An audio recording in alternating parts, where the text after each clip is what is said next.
আসছে পুজো বাজছে ঢাক, চারিদিকে কেমন যেন পুজো পুজো গন্ধ। দুর্গা পুজো এসে গেল, আর মাত্র 21 দিন বাকি। এবছরের পুজো 27শে সেপ্টেম্বর 2025 থেকেই শুরু হয়ে যাচ্ছে। চারিদিকে বেরোলেই শুধু পুজো আর পুজো। দুর্গা পুজো তো বাঙালির শ্রেষ্ঠ উৎসব, আর পুজো আসা মানেই মানুষের উন্মাদনা যেন ছড়িয়ে পড়েছে চারিদিকে। আর পুজো মানে কলকাতা, কলকাতায় তো এখন যাওয়া মানে বুঝতেই পারছি যে কেমন পুজো এসে গেছে অলরেডি।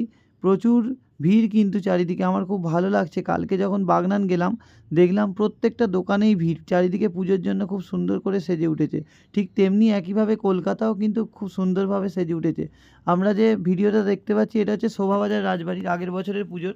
তো এরকম সুন্দর করে সাজানো হয় দুর্গা পুজোর। এবছরেও যাবো দুর্গা পুজোয়, শোভাবাজার রাজবাড়ি যাব, উত্তর কলকাতা ঘুরবো, দক্ষিণ কলকাতা ঘুরবো।